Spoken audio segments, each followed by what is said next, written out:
Hi everyone. So today I wanted to do something a little different.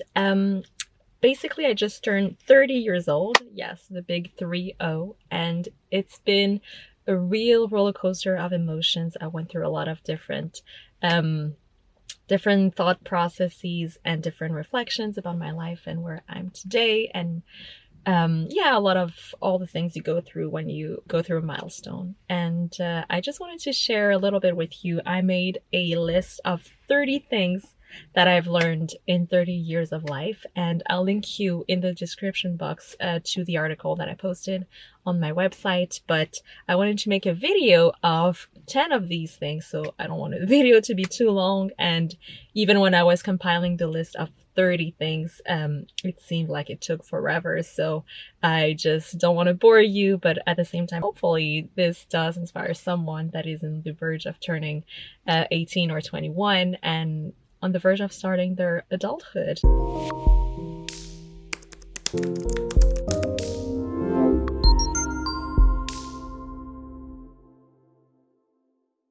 So I just went quickly through my article and I selected 10 things that I want to summarize with you today. But again, I do encourage you to take a look at the article that I wrote. It'll be in the description box because I go into more details, and I think it'll be worth your while if you are looking at your life in a retrospective way, or if you're just entering adulthood and looking to get inspired.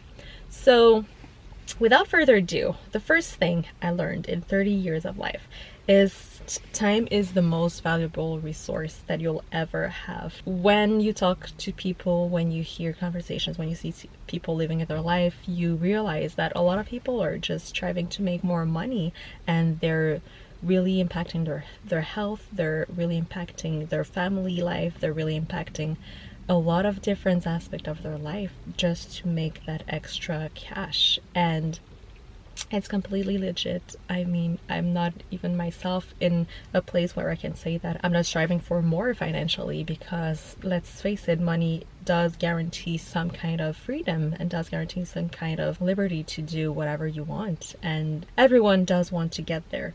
But time and what time offers you, whether it's time for yourself or time with the people you love, but it's such a tricky thing, time, because when you have it you don't realize, but when you don't, you don't have the time to spend with your family, you don't have the time to spend doing what you want.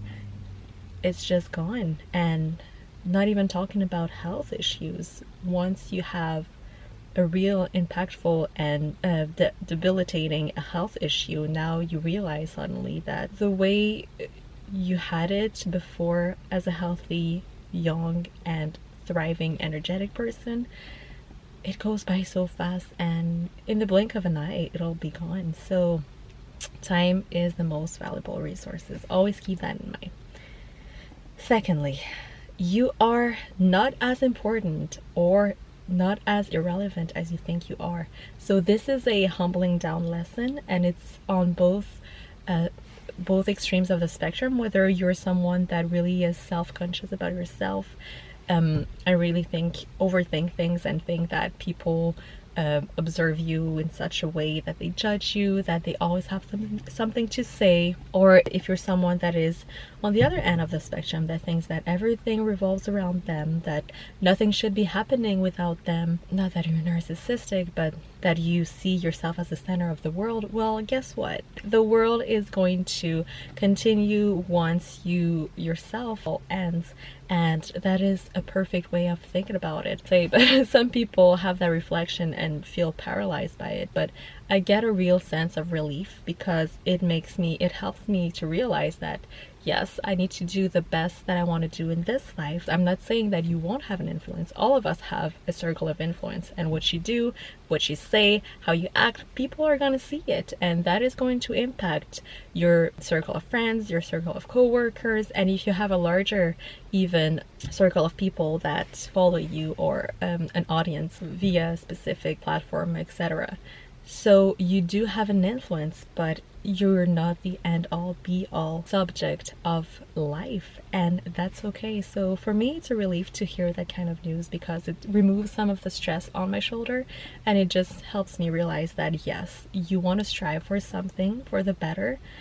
That's how I've always felt. So that's up to you. If you don't want to strive for something better and you want to just be really egocentric in your life and just make the best out of it, and you want to live your life the way you want to live your life, that's fine also. I'm talking for myself now. But I always strive to make a change in this world, have an impact, and I mean, yes, you should strive for that, and you should act in a way that influences the other generations and the others that do follow you. But then it's not up to you to change the entire world, and that's okay. So it's okay to take a break, and it's okay to just think about you sometimes, and it's also okay to just live your life once in a while and not feel guilty because you're not changing the world that very specific day, that year, that month. Number 3, it's okay not to know things. So I'm an environmental engineer. I'm a woman. I'm obviously a minority, and I have been young. I'm entering my 30s, so most of my career life I've been considered fairly young, and I've been put in a lot of positions where I was in meeting rooms with a lot of older white males, and I felt that I had to prove myself. And sometimes in the beginnings in my early career, that meant that I did bullshit things through. So I acted as if I knew things when I didn't. I was in a tricky position because in most of my roles I acted as a consultant or as a project manager, managing many different aspects and technical considerations for an overall project. So there are a lot of complexities, but that's what people are for. That's why you need a good team of individuals, and you need to know who to pick on or who to poke when you do have a specific question. But it's okay not to know things, but when you don't, be upfront about it, be transparent, and people will respect you even more for it. Trust me on that. People will see through your bullshit, but they will respect you if you address it up front and you work with them to build a solution that works. Number 4, your value offer lies in the ways you are unique. So this one is one that has been tickling my mind in the last few months. It's true that when I take a few steps, and that might not have been true a few years back, a few generations back, and it's okay because people back then had different stressors in their lives, and now we have this space to be ourselves a little bit more, to be creative, to have different career paths in one individual lives, to go through different positions, even not the same field or the same sector. So you are able to readapt and re-identify yourself as something, right? So that's something that people didn't do. So I just want to put it out there. If there are people that are older that just hear this and get frustrated, I get it. I mean, it's not the same conditions, but nowadays your value offers, to me, it really lies in what is unique about your experience. Because what is unique about you? Let's say I am a woman, young, minority, living in the US currently, that immigrated from Montreal where I spoke French. So this is really specific, and that's something that I can bring to the table. So in any different project that I have here, and I had some lessons learned from previous project, or in an entirely different context that I can bring to the table, that's what makes you stand out. You have to really, I feel that a lot of people, a lot of young women, unfortunately, just feel self-conscious and try to hide their differences, but men push them forward. That is what makes you different. And that is what society needs right now. Society is not working, and it's because it has been doing things the way that we've always been doing things. We need to change things. We're in an era where we need action, and there's nothing more valuable than all the lessons you've learned from all the real, true experiences that you've had. So whether you're from a Asian origin, for African origin, whether you've traveled all over the world, whether you've been adopted, whether it's all those small experiences that you're an expert in, even if you didn't want to, but it happened to you, you're an expert about it. Bring it on the table. Trust me, it'll pay back. Number 5, resilience is key. And I don't know if I've touched on this in another video. I don't think I've had on this channel, but if you know me in real life, you'll know that's something that I really push forward. I've learned the word resilience maybe 4 years ago for the first time. I didn't know what it meant, but at this stage, I really go to that word to just focus on the bigger picture. Resilience is about building capabilities, and it's about building tools for yourself to be able to address tough situations that are going to happen to you. You are going to receive those life curveballs. You are going to receive the deaths from members of family. You're going to go through a breakup. You're going to go through a tough situation at work, maybe getting fired. And those are all part of a sane life, and it's okay. Reject is part of life. Diseases are part of life. All negative things that can happen will happen, whether it's to you or to peers, and it will impact you.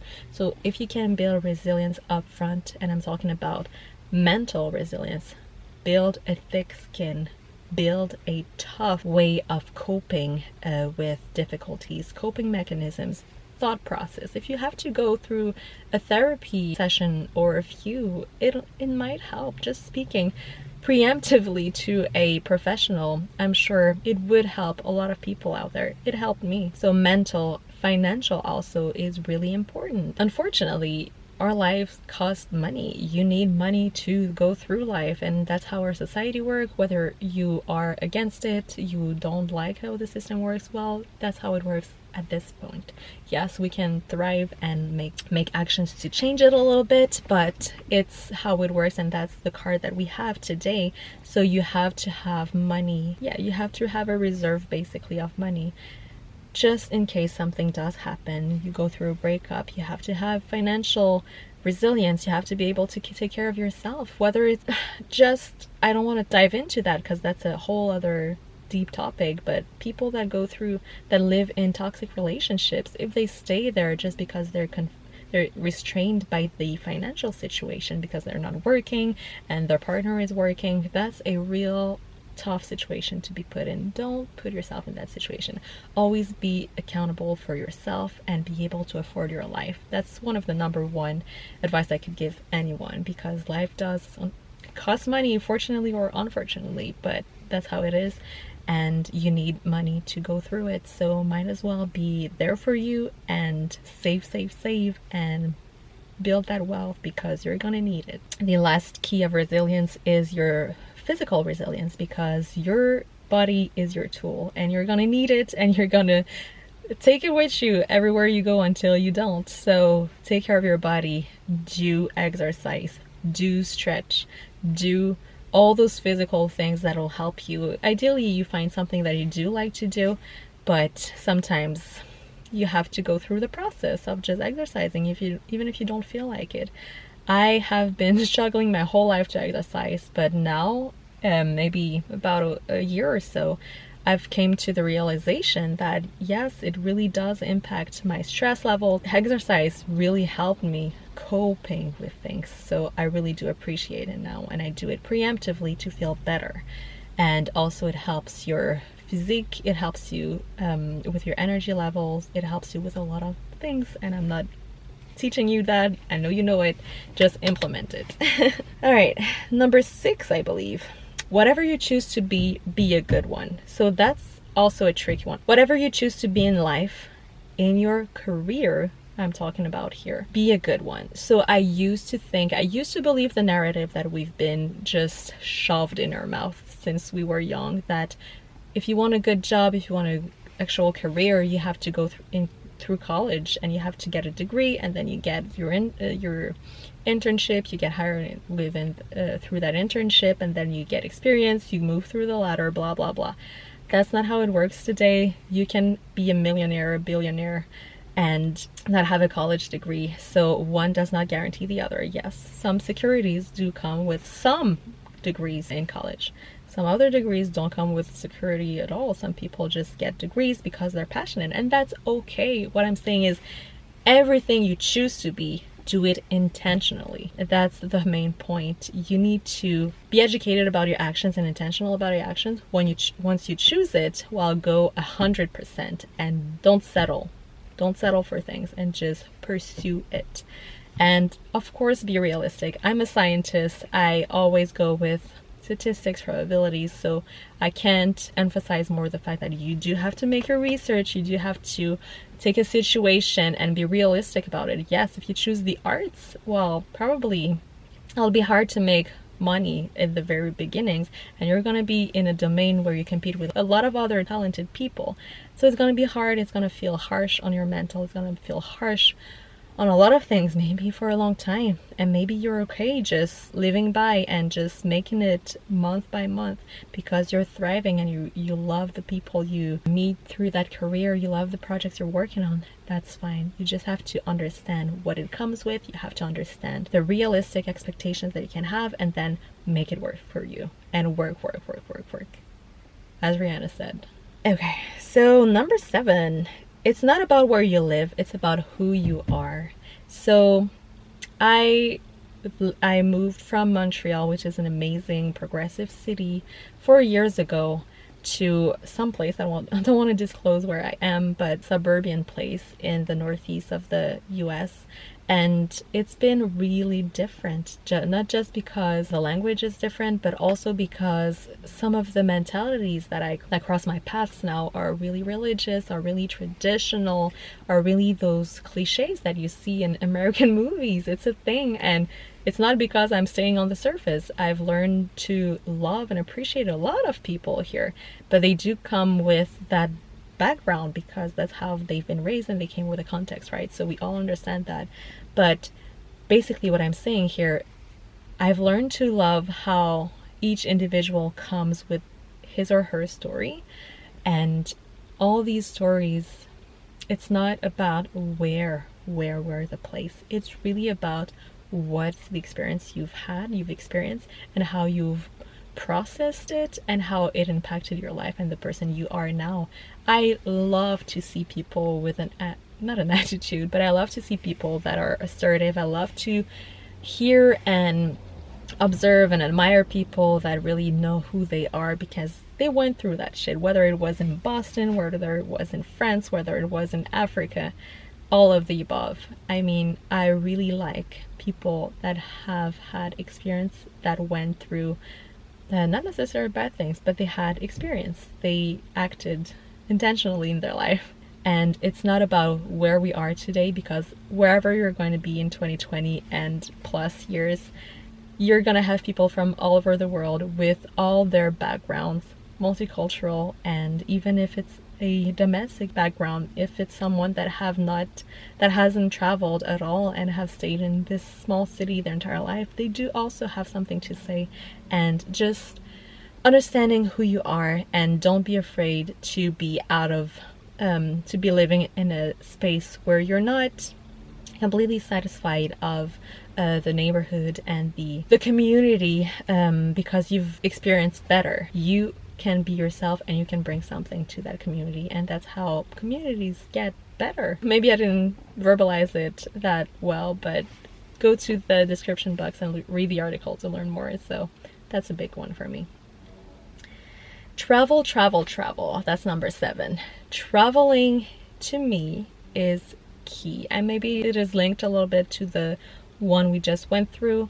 I really think that traveling puts you in a context and makes you're automatically out of your comfort zone when you're traveling, because you have all those outside stimulus with no references at all. So you're always pushed outside of your comfort zone, and it's how you adapt, and it's the people you meet, and it's experiences you have. They're all once in a lifetime experiences, because if you travel the good kind of travel, not resort life and just 24/7 being on the beach or at the bar, but actually travel in a real place and meet the local people, well, then you'll learn a lot about other people, get your mind opened with a lot more perspective, and hopefully you learn a lot about yourself too.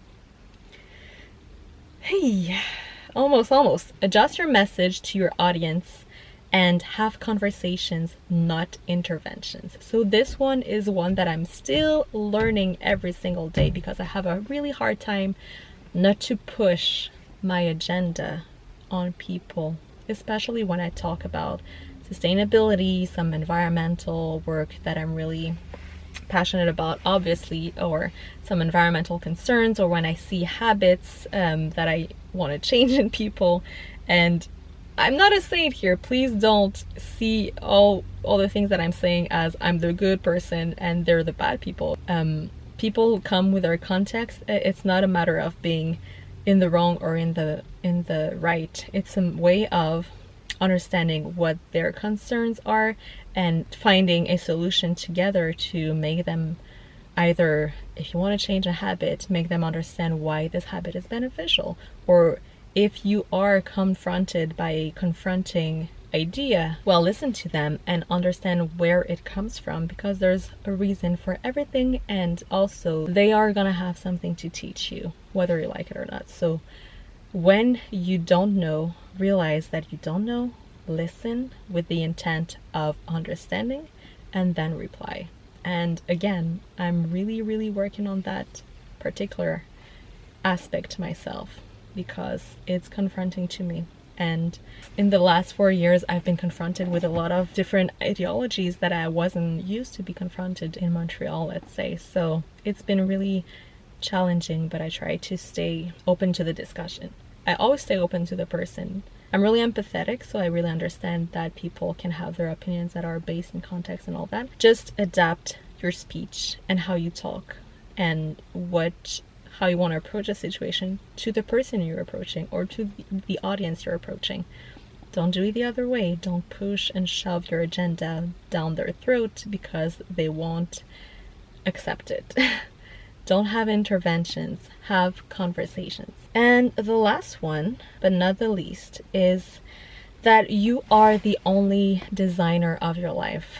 And here I'll make it short. Yes, life will throw curveballs at you, and unfortunately life is unfair, so it will come with sometimes diseases that you don't deserve, sometimes a death in your family that you don't deserve. But even if that happens, you are the one responsible to how you internalize that and use it forward. That's all it is.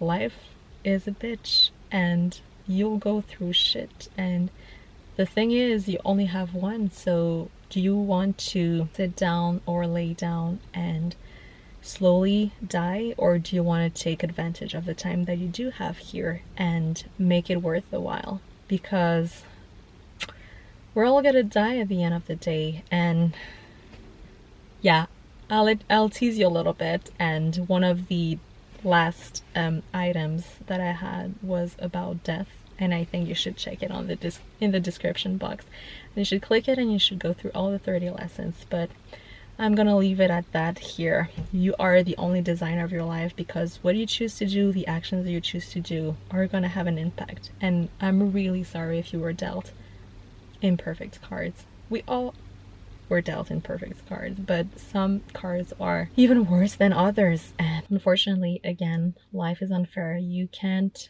go through life and expect it to be fair.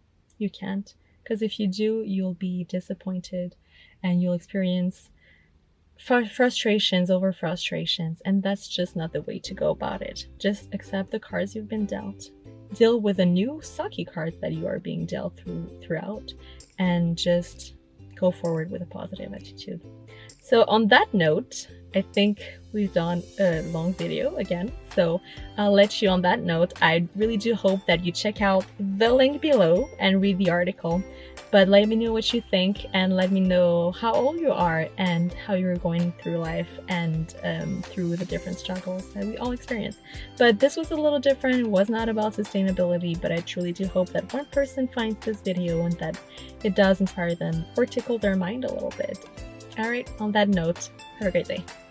Bye.